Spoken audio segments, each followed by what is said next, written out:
You're locked into the Grizzly Digital Network. It's time for Grizzlies Live. Now, let's go live to the voice of the Grizzlies, Matt Mahoney.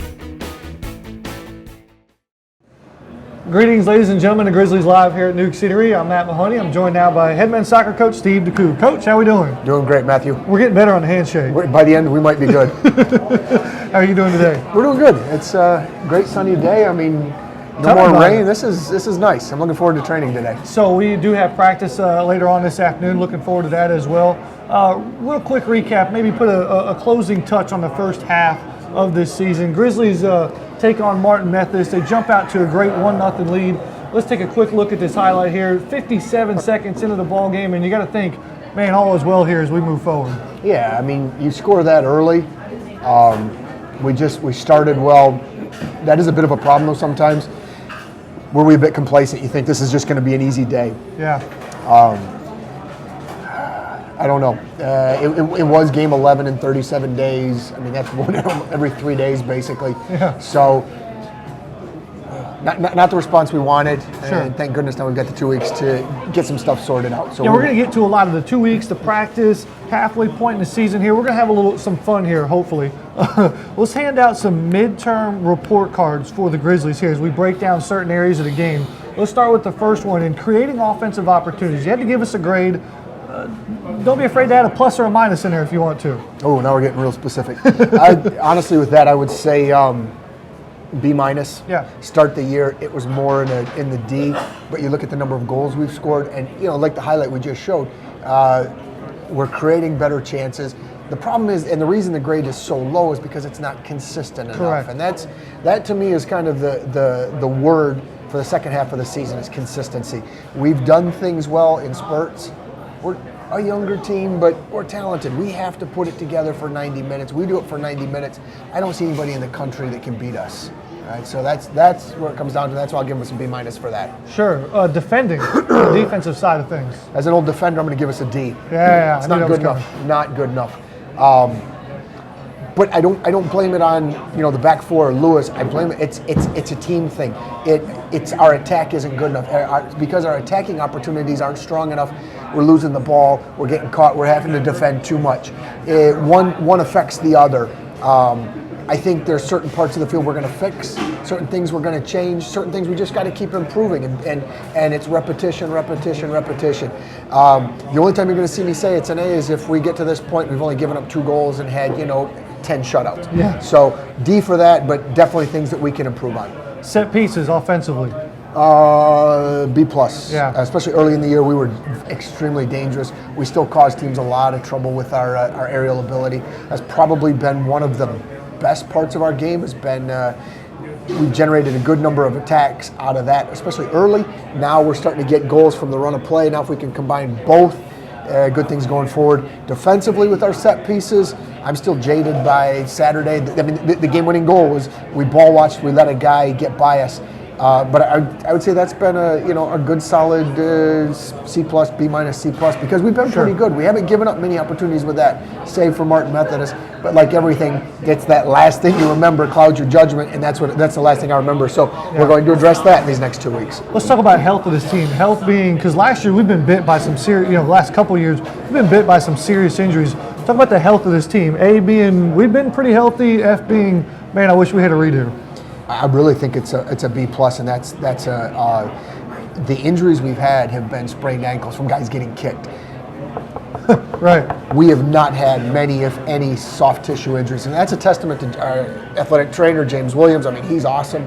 It's a testament to this Fit for 90 program that we've embarked upon, where we've kind of limited the actual minutes on the field. The intensity has tried to ramp up, but the actual minutes, and the guys are fresher, and I feel that we're doing a much better job with that. So, credit to James and the boys. And probably the toughest grade you're going to have to give here our record: 5 wins, 3 losses, 3 ties. See, it's average. It's not a D. We're not failing. We're above 500, but it's not an A. We're not 11-0. Sure. We're somewhere almost right in the middle. I mean, it's probably a C plus. I mean, a C, we would be 5-1 at this point. We've had moments where we look very good, and we've had moments where we don't look so good. Sure. So it's on the coaching staff, it's on the players, it's on everybody involved. We've got to get better. But hey, it's like, in about a week or so, I'm going to start to get midterm reports. Actual midterm reports. The boys' with academics on it. The academic midterm reports, and you're at the halfway point. You can't sit back and rest on the laurels of what you've accomplished to this point. You can't, if you're not doing as well, you can't think that I'm miserable and never going to be able to pull it out. There's a lot more opportunities, and it's the same with us. As we go forward, we've got we're guaranteed 7 tests, 6 regular season, 1 postseason game. It's time for us to improve. We probably need to go to the professor and get a little extra credit to get that grade up. A little study hall. A lot of study hall, a lot of extra credit, boost the GPA up a bit, but we've got an opportunity to turn this thing into an A. And using the analogy there, maybe our study hall right now is just 2 weeks of practice that the Grizzlies have. Yeah. What can they use this period of time to improve on in practice? Well, I think the first thing, Matt, is they can rest. They need to let their bodies recover, because it's been a grind. It's been game, recovery day, get ready for the next game and play. Yeah. So that's been a 4-day span. Plus we've traveled to Hattiesburg, Mississippi, 6.5 hours, almost 7 hours away. We traveled to basically South Bend, Indiana, 12 plus hours away. We've put a lot of miles under our feet. We've had a lot of games, to Montgomery. So we've now get an opportunity to get into a good rhythm. I mean, it's this weekend they're going to get completely off. Then we'll play next Saturday. Then we play the following Saturday. Then we play the following Friday. So we get a chance to really work on some things and solidify the teaching that we've been doing to this point, to reemphasize, to hopefully it's concrete and what their expectations are and what they need to do. Well, Coach, thanks for being on the show here today. I don't want to keep you indoors any more than I have to. Get outside and enjoy that weather, and have some fun at practice today. I'm going to put my sunscreen on today because it's one of those days. It's bright, sunny, 80-some degrees. Looking forward to it. Welcome to Atlanta. We go from a jacket to sunscreen in 24 hours. That's head men's soccer coach Steve DeCou. We're going to take a break. We'll come back and have head women's soccer coach Chris Kouns right here on Grizzlies Live at Newk Eatery on the Grizzly Digital Network. It's time to gear up, Grizzly fans. Right now, you can find all the latest Grizzly gear to support your team by visiting the Georgia Gwinnett College official bookstore inside the Student Center. Or simply shop online anytime, anywhere by visiting ggc.bncollege.com. From hats and t-shirts to jackets and one-of-a-kind collectibles, you can find it all with the official GGC bookstore. Plus, on game day, be sure to swing by the merchandise table at the stadium. So pick up your favorite item today and show your Grizzly spirit. Go Grizzlies! Hello, I'm Dr. Darren Wilson, Director of Athletics at Georgia Gwinnett College. Here at Grizzly Athletics, we pride ourselves in our 5 core values: service, leadership, sportsmanship, responsibility, and the pursuit of excellence. Our mission is to develop lifelong leaders of character through academic and athletic excellence. We hope you're enjoying today's broadcast, and we thank you for your support of our program. Go Grizzlies! The Georgia Gwinnett Grizzlies compete in the heart of Gwinnett County in Metro Atlanta. The Grizzlies currently field 6 teams and compete at the state-of-the-art Grizzly Athletics Complex. Georgia Gwinnett College is transforming higher education and celebrating 10 years since its charter class in 2005. As you plan your next trip to see the Grizzlies, log on to grizzlyathletics.com and select the Visitor's Guide. From driving directions to local points of interest and a listing of our proud sponsors, log on to grizzlyathletics.com. Welcome back, ladies and gentlemen, here to Grizzlies Live at Newk Eatery. We're joined now by head women's soccer coach Chris Kouns. Coach, how we doing? Doing well, sir. How about you? That is you. I haven't seen you in a while, right? I tell you what, if you haven't seen me on a bus seat, then I don't know where you'll find me right now. You've got a laptop, right? So your office hasn't been in the building. It's been on a bus. It's been mobile. It has been a crazy, crazy last few weeks. This past road trip may have been the toughest one of the season so far. Not one, but 2 NAI top 10 teams take on the Grizzlies here. Help me out. Compare a loss to Mobile versus a tie to William Carey. Was one significantly better than the other? I have to be honest. Mobile is significantly better. They were very good soccer players. They were very physical. Much more of a physical presence than we have. And even at that, though, I was really pleased because with 7 minutes to go, we're only down 1-0. And I think that, that for us was a great opportunity. We gave up a cheap goal late, but, no complaints. Yeah, absolutely. When you get the team on the road like that, you get their 100% undivided attention. When you go from a Thursday to a Saturday on the road like that, are you able to make more adjustments because you have more of their time? Yeah, we were. I mean, I think that's one of the nice things about being on the road is that you do have the undivided attention. And as a result, we were able to really focus in on some of the things we thought we struggled with against Mobile, and definitely came out on a better foot against William Carey. 2-2 draw there versus William Carey. Basically the halfway point of the season right here. 8 games through. You're a little, probably next week we could visit the halfway, Yeah. but we'll, along the midterm report card theme here, I give you some areas of the game. Give me a grade if you don't mind here. Possession, the run of the mill. Possession is probably a B- if I'm being generous. Sure. I think that they are definitely possessing the ball more than we have in the past, but at the same time, the competition that we're playing against is at a level where possession is at a premium. Yeah, absolutely. Set pieces offensively. Set pieces, we've been terrific. You know, we've scored on the number 3 team in the country, we scored on the number 7 team in the country, we've scored on the number now 23 team in the country, so I think that set pieces definitely have to be an A for us right now. Oh, very nice, very nice. Team chemistry. Girls have to do a lot of adjustments, a lot of change. How are they gelling? I think that in terms of gelling, that it's been pretty good. I would definitely say we're in the B+, A- range, simply because I think that the mentality of the girls has had to change, but in terms of teammates, they've gotten along really, really well. Fantastic, and this has probably been my favorite area that we've monitored and documented all year long. Depth.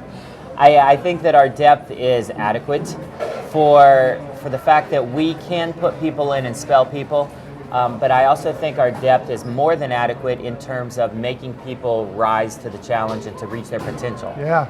Obviously, I'm a coach who, if you're not doing what you're supposed to do, I have no problems giving someone else an opportunity. And I think that it's great that we have the depth to be able to use that as a tool. Sure, and then last record, 3 wins, 4 losses, 1 tie. Doesn't tell the whole story because of how tough that schedule is, but give me a grade. Yeah. I mean, I would say it's probably a C. Because, I mean, yes, we've lost 4 games, but we lost to number 2, number 3, number 19, and number 23. Right. So your 4 losses are all in the top 25 and all on the road.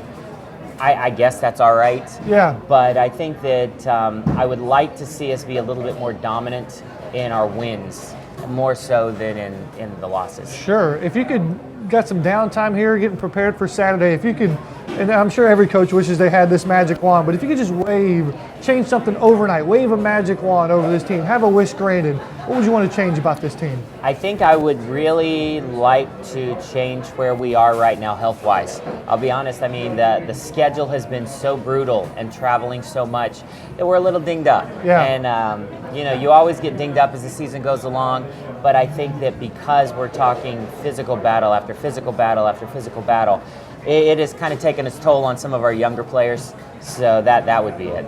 Sure, Coach, we're glad to have you back home here We this appreciate Saturday. You're going to take on Shawnee State, 4 o'clock kickoff. Are you more excited to be playing back at home, or the fact that who you're playing isn't ranked in the top 10? Without a doubt. Not even the top 25, the top 10. Without a doubt, it's that they're not ranked. No disrespect to Shawnee, but you can only play so many ranked people in a row, and then it's like, for the love of God, will somebody just give me a break? And I think that it's great to have that break at home. We'll get to sit in our new seats and be comfortable, and we're looking forward to it. Well, Coach, we're looking forward to broadcasting those breaks on Saturday. I appreciate it. Thank you. We'll take a break. We'll come back. And head women's soccer coach, Chris Kouns. We'll take a break. We'll come back. And we're going to talk a little bit about tennis on the other side of this commercial break. You're watching Grizzlies Live and Newk Eatery on the Grizzly Digital Network. Hi, I'm Dr. Ian Potter, Assistant AD for Internal Operations at Georgia Gwinnett College. This year, we are proud to implement Be Great, our new student-athlete development program designed to help student-athletes develop the skills necessary to be successful leaders inside and outside of the classroom. In addition, we are launching the Grizzly Leadership Academy, which provides comprehensive leadership training to a select group of high-potential student-athletes. For more information about our student-athlete development programs, visit grizzlyathletics.com. Enjoy the game and go Grizzlies! Hi Grizzly fans, this is Ned Colgrove, Assistant Athletics Director for External Operations. Are you interested in helping offer a championship experience for every single one of our student athletes? Come join us in the Grizzly Club. You can call me directly at 678-407-5241 to learn more, or see our Grizzly Club information online at grizzlyathletics.com.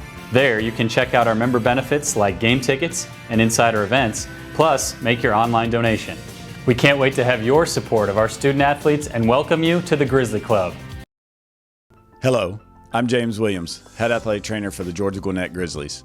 Thanks to our friends at Gwinnett Medical Center, your Grizzlies receive first-class, quality health care right here in Gwinnett County. With daily hands-on recovery and state-of-the-art training facilities, the Grizzlies spend more time on the field than they do on the bench. So get in the game, Grizzlies, with Gwinnett Medical Center in Duluth and in Lawrenceville. Sorry, Colin.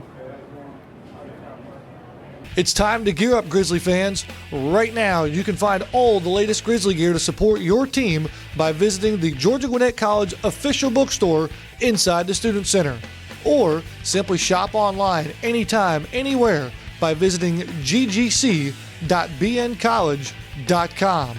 From hats and t-shirts to jackets and one-of-a-kind collectibles, you can find it all with the official GGC bookstore. Plus, on game day, be sure to swing by the merchandise table at the stadium. So pick up your favorite item today and show your Grizzly spirit. Go Grizzlies! The Georgia Gwinnett Grizzlies compete in the heart of Gwinnett County in Metro Atlanta. The Grizzlies currently field 6 teams and compete at the state-of-the-art Grizzly Athletics Complex. Georgia Gwinnett College is transforming higher education and celebrating 10 years since its charter class in 2005. As you plan your next trip to see the Grizzlies, log on to grizzlyathletics.com and select the Visitor's Guide. From driving directions to local points of interest and a listing of our proud sponsors, log on to grizzlyathletics.com. Welcome back, ladies and gentlemen, here to Grizzlies Live at Newk Eatery. At this point in the show, we had scheduled to have head tennis coach Chase Hodges, but Chase is a little busy today. He actually has to coach. The Grizzlies have postponed the ITA South Regional Championships a couple of days, and so what we want to do is we want to kind of paint the picture for you and update on what's going on with our tennis program. As right now in the fall, the Grizzlies are competing in the ITA Regional Championships, and the Southern Regional Championship is the one the Grizzlies are kind of pegged to, and so they take 7 regional winners across America, 1 wild card to enter the NAIA National Championships in Sumner, South Carolina. If you win the NAIA portion in Sumner, you will go to the Super Bowl of the Small College Championships with the NAIA winner, Division II, Division III, and JUCO winner. From that field of 4, if you're able to win that tournament, you would advance to the ITA Indoor Intercollegiate National Championships in New York, played at the Billie Jean King Tennis Center, right next to the U.S. Open. So it's a really big deal right now, and you kind of see the bridgeway, the path that the Grizzlies are on right now toward that national championship. And so currently, this is the way the Grizzlies sit. Yesterday, GGC has completed probably the toughest region out of all of them in the Southern region, especially on the women's side with defending national champion AUM as well as Xavier. Grizzly women's won their first ever doubles championship with Chiara DeSalvo and Alone Vasilyeva. So 2 of them have teamed up to win the ITA Southern Regional Doubles Championship. So the 2 of them, both Chiara and Alone, have punched their ticket to Sumner, South Carolina. On the singles side, Valeria Pota will take on Vasilyeva today. So that championship is taking course here in just a couple of moments, actually. And so the winner of that will also punch their ticket to Sumner, South Carolina. But we mentioned that wild card, and Valeria has a chance, if upset today, to capture that wild card and also go to Sumner, South Carolina. So you're looking at potentially 3 Grizzlies advancing out of this Southern Region Championship to the Small College Championship next month. So keep an eye on that later on this afternoon. On the men's side of things, Lachlan McPhee repeats a little bit of history, as last year with Connor Clements won the doubles regional championship, I should say. So Lachlan and Connor teamed up for the ITA Southern Regional Doubles Championship. Lachlan has done it again this year, yesterday teaming up with Matthias Hayden, as the 2 of them are now advancing to Sumner, South Carolina as well. So 2 Grizzlies have already punched their ticket on the men's side. On the single side, today, 2 Grizzlies will also go head-to-head. Jordan Cox and Kevin Confederate. They will compete for the singles title out of the region, out of the Southern region, to go to Sumner as well. And just like Valeria, both Kevin and Jordan could potentially swoop up that wild card spot as well. So you're looking at 3 on the women's side and potentially 4 on the men's side going to Sumner, South Carolina and chasing that NAI individual national championship. So a lot of great things going on with Chase Hodges and GGC Tennis right now. So check on grizzlyathletics.com later on this afternoon. Clay Tranum is literally right here at Newk's. He's going to head up there to Brown University and check out that championship, maybe to be able to play here in Lawrenceville. But regardless the case, that's going to happen this afternoon. Check back into grizzlyathletics.com for all the information. We're going to take a break. We'll come back, put a nice little bow on this show. You're watching Grizzlies Live at Newk Eatery on the Grizzly Digital Network. I'm Dr. Darren Wilson, Director of Athletics at Georgia Gwinnett College. Here at Grizzly Athletics, we pride ourselves in our 5 core values: service, leadership, sportsmanship, responsibility, and the pursuit of excellence. Our mission is to develop lifelong leaders of character through academic and athletic excellence. We hope you're enjoying today's broadcast, and we thank you for your support of our program. Go Grizzlies! Hello, I'm James Williams, Head Athletic Trainer for the Georgia Gwinnett Grizzlies. Thanks to our friends at Gwinnett Medical Center, your Grizzlies receive first-class, quality health care right here in Gwinnett County. With daily hands-on recovery and state-of-the-art training facilities, the Grizzlies spend more time on the field than they do on the bench. So get in the game, Grizzlies, with Gwinnett Medical Center in Duluth and in Lawrenceville. Hi, I'm Dr. Ian Potter, Assistant AD for Internal Operations at Georgia Gwinnett College. This year, we are proud to implement Be Great, our new student athlete development program designed to help student athletes develop the skills necessary to be successful leaders inside and outside of the classroom. In addition, we are launching the Grizzly Leadership Academy, which provides comprehensive leadership training to a select group of high potential student athletes. For more information about our student athlete development programs, visit grizzlyathletics.com. Enjoy the game and go Grizzlies! The Georgia Gwinnett Grizzlies compete in the heart of Gwinnett County in Metro Atlanta. The Grizzlies currently field 6 teams and compete at the state-of-the-art Grizzly Athletics Complex. Georgia Gwinnett College is transforming higher education and celebrating 10 years since its charter class in 2005. As you plan your next trip to see the Grizzlies, log on to grizzlyathletics.com and select the Visitor's Guide. From driving directions to local points of interest and a listing of our proud sponsors, log on to grizzlyathletics.com. Welcome back, ladies and gentlemen, here to Grizzlies Live at Newk Eatery. I'm standing now. I was sitting, now I'm standing. Marissa's laughing at me. No big deal. Let's see what we got going on. Grizzly trivia question. We're going to put this up on Twitter. Go ahead, Colin. We gave you the answer earlier in the show, so if you're paying attention, send us a tweet at Grizzly Athletics. Who was the first pair of Grizzlies to win the ITA South Regional Doubles Championship last year? Throw me the options up there. Was it Jordan Cox and Connor Clements? Was it Valeria Poda and Clara Donalova? Or was it Kiara DeSalvo and Helga Haltenoff? Or was it D, Lachlan McPhee and Connor Clements? So we mentioned that the women's captured their first one yesterday, but who was the first ever pair of Grizzlies to do it last year? So keep an eye on that here. The first person to tweet us the correct answer at Grizzly Athletics, you'll win a Grizzly prize pack and 4 tickets to the next soccer game. Announcements here. Grizzly women's soccer will be in action this Saturday, 4 o'clock versus Shawnee State. We will have that broadcast coverage for you beginning at 3:45 right here on the Grizzly Digital Network. We mentioned it with Coach DeCou. The Grizzly men's team has a little bit of time off here, so they're practicing, working hard. Beautiful temperatures here today. Looking forward to seeing them out there on the pitch. They won't be back in action, not this Saturday, but the following Saturday, October 10th at Bryan. So as always, stay tuned to grizzlyathletics.com for the latest information. Robert, you good? All right, Mike, thumbs up from the crew. Tamara, 2 thumbs up. I can always count on Tamara for 2 thumbs up here. I'm Matt Mahoney signing off saying so long, everybody. This is the Grizzly Digital Network. We'd like to thank our corporate sponsors for making today's broadcast possible. You can watch archive broadcasts and feature stories in the On Demand tab of the Grizzly Digital Network. For the most recent information, log on to grizzlyathletics.com.